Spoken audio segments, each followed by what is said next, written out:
What happens when one of country music's biggest stars walks onto a daytime talk show stage expecting smiles, laughter, and an easy conversation, only to find himself unexpectedly challenged by a Hollywood legend who came prepared? Imagine thinking you're there for a casual chat and suddenly realizing you're in the middle of a live, unscripted showdown. That's exactly what happened when Blake Shelton appeared on The View. What was supposed to be just another stop on his promotional tour quickly turned into one of the most uncomfortable and unforgettable moments in daytime TV history. And the moment everything changed? It started the instant Jane Fonda decided to speak up. But before we get into the exact words that left Blake visibly rattled, here's a question for you. What happens when charm meets confrontation on live television? Stay with us, because this exchange only gets more intense. Blake walked onto the stage with his trademark confidence. The audience cheered as he waved, smiling wide, fully at ease. This was familiar territory for him. The jokes, the applause, the friendly banter.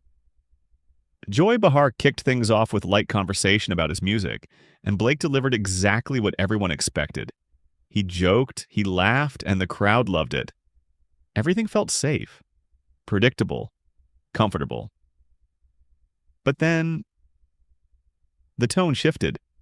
Jane Fonda, who had been quietly observing up until that point, leaned forward. And if you were watching closely, you could feel it. Something had changed. She began calmly asking Blake about his upbringing in Oklahoma and how it shaped his worldview. Blake, still relaxed, spoke about small-town values, hard work, and the lessons his parents instilled in him. He was confident, maybe a little too confident. Then Jane interrupted. Her voice stayed measured, but there was an unmistakable edge. She said she'd always found conversations about values fascinating, because values don't mean the same thing to everyone. She pointed out that Blake had built a brand as an everyman, someone who represents rural America. And then she pressed him. When he talks about values, what does he really mean? Equality? Healthcare? Responsibility to others? The room went quiet. Blake's smile flickered for just a moment before he tried to recover. He laughed lightly and attempted to sidestep the question, saying he was just a singer, not someone who dives into politics.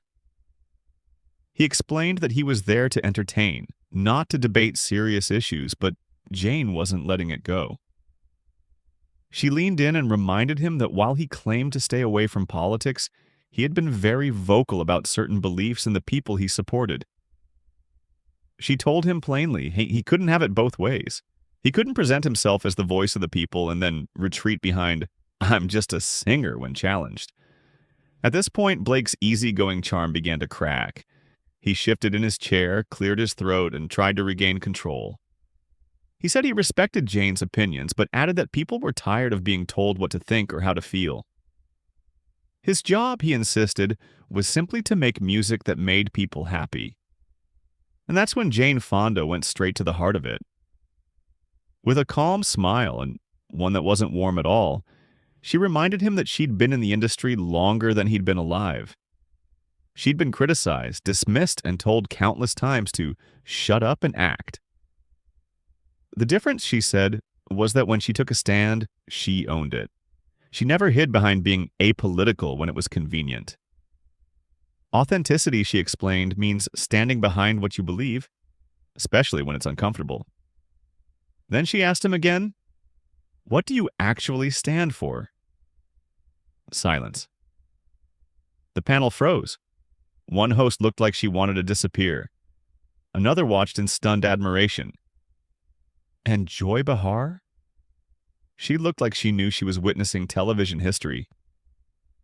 Blake tried to laugh it off one more time, but this time the laughter sounded forced.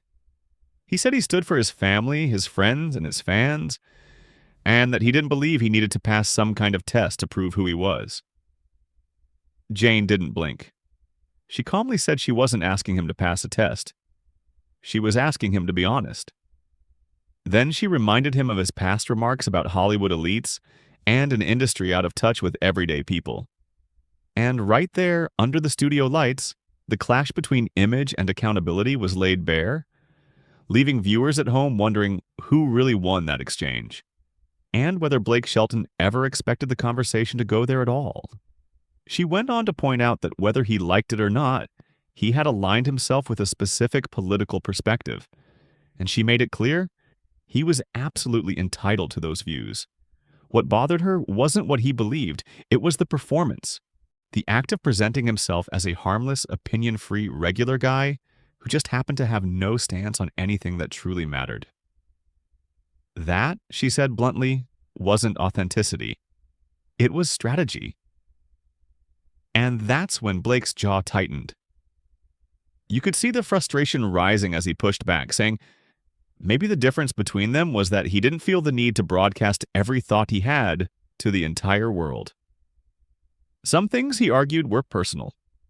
Some opinions didn't need to be shared. But Jane fired back instantly. She reminded him that he wasn't just anyone. He was a public figure with millions of followers, someone who used his platform constantly. He couldn't suddenly decide something was personal the moment a question made him uncomfortable. Not when the spotlight had helped build his brand. The audience was locked in. Some people nodded along with Jane, clearly agreeing. Others shifted in their seats, unsure if they were witnessing a necessary confrontation or a collision that had gone too far. Blake glanced toward Joy Behar, clearly hoping she'd jump in and steer the conversation somewhere safer. But Joy simply shrugged and smiled, enjoying every second as Jane took the reins. Blake took a deep breath and tried to regain control. He said he'd come on the show to talk about music and have a good time, not to be interrogated about his political beliefs. Jane didn't miss a beat. She said she hadn't come there to watch someone dodge basic questions about what they stood for. If he wanted respect, as an artist and as a voice for his fans, then he had to accept accountability for his words and actions. That, she said, was how respect actually worked. And then Blake made the mistake that changed everything. His frustration spilled out. He accused Jane of being exactly what people meant when they said Hollywood was out of touch. He told her she was sitting on a high horse, acting like she had all the answers, and treating anyone who didn't think like her as somehow inferior. The audience gasped audibly. You don't call Jane Fonda arrogant on national television. You just don't. But Blake had, and there was no undoing it. Jane's expression didn't change, but her eyes sharpened. She calmly said she'd been called far worse by far better people. Then she delivered the line that cut straight through the room. Asking someone to stand behind their own words isn't arrogance. It's accountability. And if that made him uncomfortable, she suggested, maybe he should ask himself why. The tension was suffocating. Blake sat silently for a moment, clearly calculating his next move. The rest of the panel looked frozen, unsure whether to intervene or let the moment play out. Blake finally raised his hands in what was meant to look conciliatory, but instead came off dismissive. He said he didn't mean it that way. He claimed he was only pointing out the disconnect between what people in places like New York and Los Angeles think matters and what people in the rest of the country deal with every day. Jane tilted her head. That smile returned, the one that wasn't really a smile at all. She said she grew up in New York, but she'd spent time all over the country. She'd been to the places he was talking about. She'd listened to people, learned from them. The idea that she was disconnected from real America just because she lived in a city, she said, was tired. And he knew it. What he was really suggesting, she added, was that people who disagreed with him weren't real Americans. And that kind of rhetoric? That was dangerous. Blake shook his head, clearly overwhelmed now. He insisted that wasn't what he meant and accused her of twisting his words. Jane cut him off immediately. She said she wasn't twisting anything. She was holding up a mirror. He wanted to be seen as the authentic voice of the people.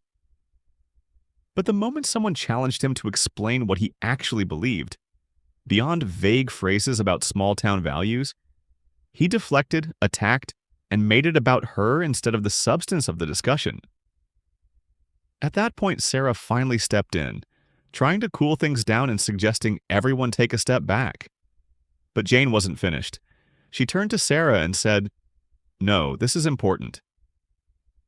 She explained that today's culture rewards people with platforms, influence, attention, and power without demanding responsibility. Blake, she said, was a perfect example. He wanted to be relatable and down to earth, but he didn't want to face hard questions about what that really meant. And by then, Blake's face had turned red. Not from stage lights, but from the undeniable pressure of a moment he never saw coming. Blake snapped back, clearly shaken now. He told Jane she didn't know anything about him. Not his life, not his struggles, not what he truly believed. He accused her of judging him based solely on where he came from and the kind of music he made. And that's when something unexpected happened. Jane leaned back in her chair, and for the first time, she looked almost amused. She calmly agreed with him. No, she said, she didn't know everything about him, but she did know what he had chosen to show the world. She knew the statements he'd made, the people he'd supported, and the image he had carefully built over time. And when that image was questioned, his immediate response was to position himself as the victim. That reaction, she said, told her exactly what she needed to know. The audience was now fully divided. Some people applauded. Others sat in stunned silence. A few shifted uncomfortably, unsure which side they were even on anymore. Sunny Hostin, who had stayed mostly quiet until now, finally spoke up. She said she believed what Jane was really getting at was consistency. Authenticity, she explained, only works if it's consistent, not something you turn on and off depending on the situation. Blake immediately turned toward Sunny, clearly hoping for support. He insisted he had always been consistent about who he was.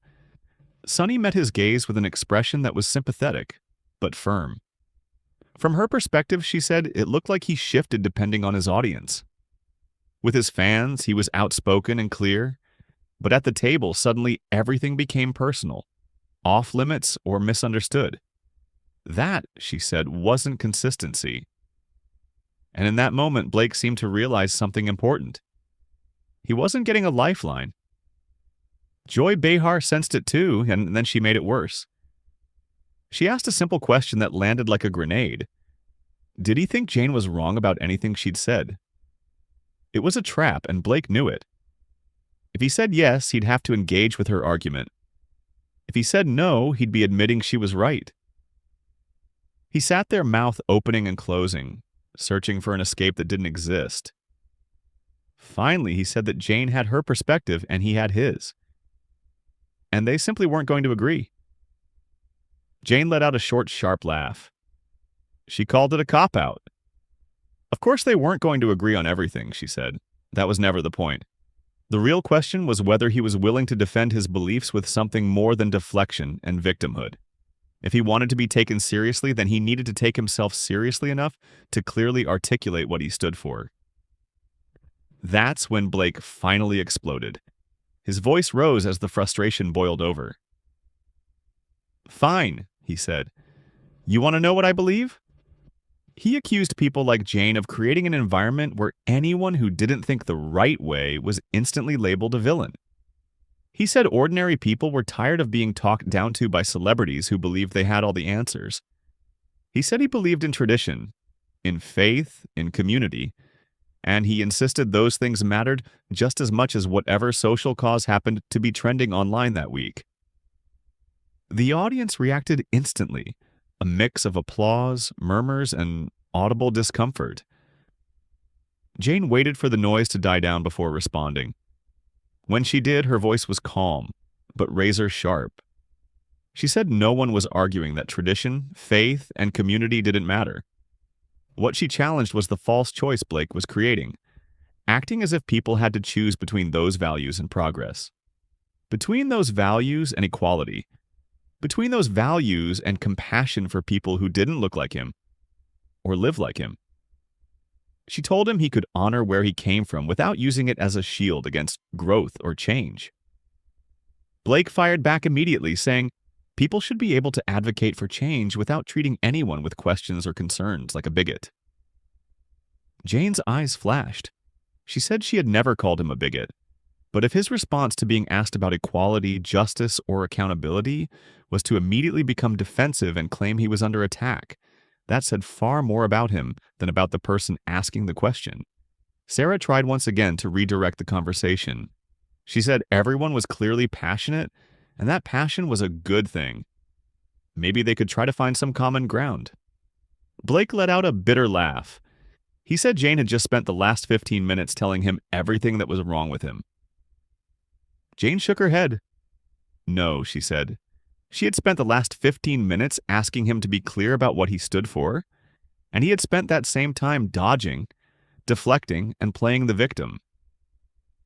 If he felt attacked, she added, maybe it was because he wasn't comfortable defending his actual positions. And with that, the confrontation reached a point of no return, leaving the audience, the panel, and millions watching at home, wondering whether Blake Shelton had just revealed more than he ever intended to on live television. Joy Behar, clearly enjoying every second of the tension, leaned in and asked Blake a question that cut straight to the nerve. Did he feel like Jane was being unfair to him? Blake paused. He looked at Joy, then at Jane, then out toward the audience. And finally, he said it felt like he'd walked into an ambush. The word barely left his mouth before Jane fired back. An ambush? She repeated sharply. She said these weren't traps or attacks. They were basic questions. And if he couldn't handle this kind of conversation on a daytime talk show, then how did he handle real scrutiny? How did he deal with the consequences of the things he said and the positions he took? She told him he wanted to be influential, to be seen as a leader, but he didn't want anyone to push back. And that, she said, wasn't leadership. It was ego. That word hung in the air like an explosion. Blake's expression hardened. Something shifted. You could see it at the moment he stopped trying to stay polite. He sat up straighter, jaw clenched, and when he spoke again, there was an edge to his voice that hadn't been there before. He accused Jane of talking down to him throughout the entire conversation, acting like she was the moral authority on everything, as if her worldview was the only acceptable one. And then he added that she had the nerve to call him egotistical just because he refused to nod along and agree with her. The audience reacted instantly, a collective sound somewhere between a gasp and an intrigued murmur. Everyone could feel it. This wasn't cooling down. It was escalating. Jane remained calm, but her eyes hardened. She said she'd been called far worse by people far more powerful than him. But she made one thing unmistakably clear. She hadn't talked down to him. She had asked questions. And the fact that he interpreted being questioned as being talked down to suggested he wasn't used to being challenged. And that, she said, was a problem. Sunny Hostin stepped in carefully but firmly. She suggested that what was happening might be something many people experience. When you're used to being in spaces where everyone agrees with you, suddenly hearing a different perspective can feel like an attack, even when it's just a conversation. Blake turned toward Sunny, visibly frustrated. He said this wasn't a conversation. It was Jane telling him everything he was doing wrong while everyone else piled on. He asked how that was supposed to count as dialogue. That's when Joy Behar jumped back in, a mischievous glint in her eye. She suggested, while casually, that he could try actually answering the questions instead of complaining about them. That might help. A few nervous laughs rippled through the audience. Blake stared at Joy like he couldn't believe what he was hearing. He insisted that he had answered the questions, that he'd explained where he was coming from. But nothing he said was ever enough because it wasn't what they wanted him to say. And then Jane leaned forward again. Her tone shifted. Less combative, somehow more devastating. She said she believed Blake had walked onto that stage expecting the same treatment he received everywhere else. People laughing at his jokes, nodding at his stories, tossing him easy questions about music and personal life. She said he thought he could coast on charm. But the moment someone tried to engage with him seriously on substance, not image, he shut down. And that, she said quietly, was disappointing. especially because she actually thought he was smart enough to do better. The way she said it, almost gentle but absolutely crushing, made Blake stop cold. For a brief moment, he looked genuinely unsure of what to say. Then, his voice lower but still tight, he asked her what she wanted from him. What would be good enough? Jane didn't hesitate. She said she wanted honesty.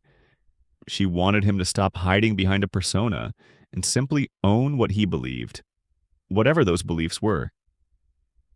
If he was conservative, then say it. If he supported certain politicians or policies, then own that too. What she challenged was the pattern, benefiting from the support of people with certain views, signaling alignment with them, and then acting offended when someone connected the dots and asked questions. She called that cowardice, and she told him he was better than that. The word hit like a slap. Blake's face flushed red. His hands tightened around the armrests of his chair.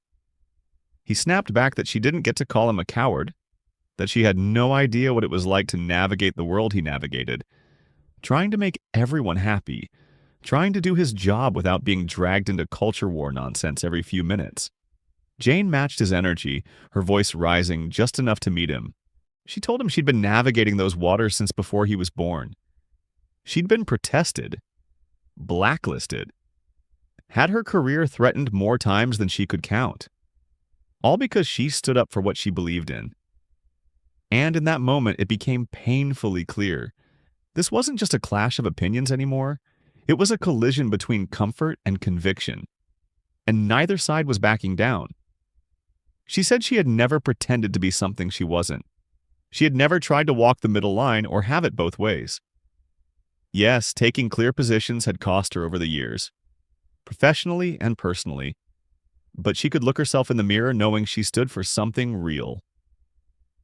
Sarah made one last attempt to de-escalate, suggesting that both of them were clearly speaking from places of genuine conviction. Maybe, she said, they could at least agree that everyone at the table wanted what was best, even if they had very different ideas about how to get there. But Blake wasn't ready to move on.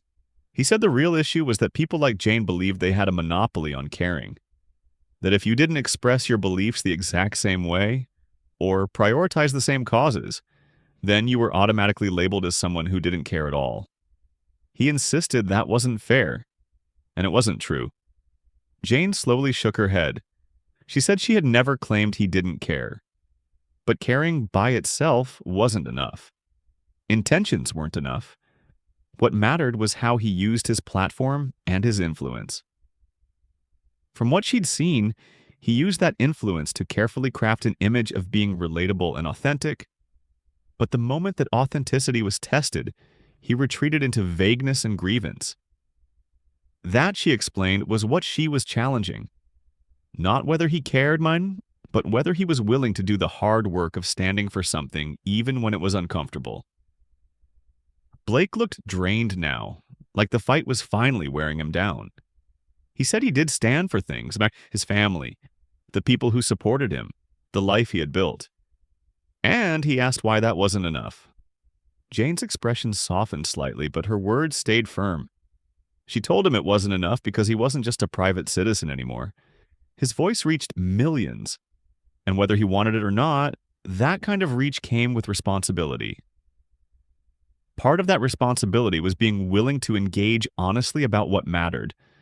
Not just the easy topics or the things that made him look good, but the hard conversations too.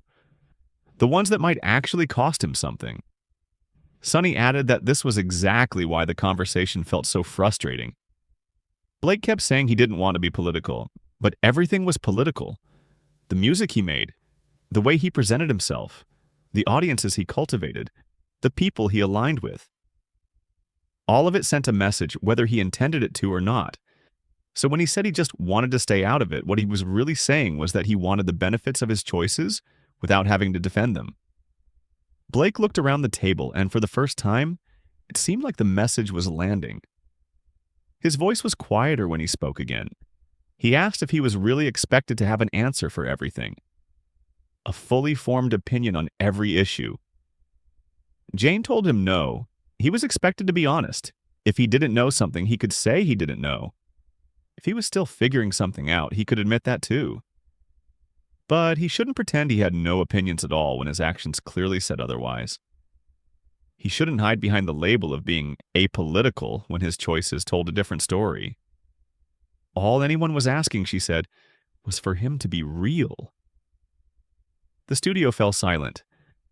Blake sat there looking down at his hands, processing everything that had been said. The tension hadn't disappeared, but it had shifted. Joy Behar, sensing the moment, broke the silence. She said it had certainly been one of the most interesting conversations they'd ever had on the show. Then she turned to Blake and asked if he had any final thoughts before they went to commercial. Blake looked up. His face showed frustration, exhaustion, and something else. Maybe reflection, maybe respect. He said he had a lot to think about. He didn't agree with everything that had been said, but he heard them. He really heard them.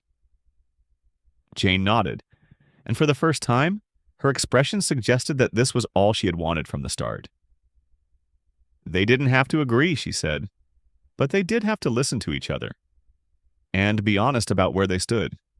That, she added, was how people actually moved forward. Blake gave a small nod, and the show cut to commercial, but the impact lingered.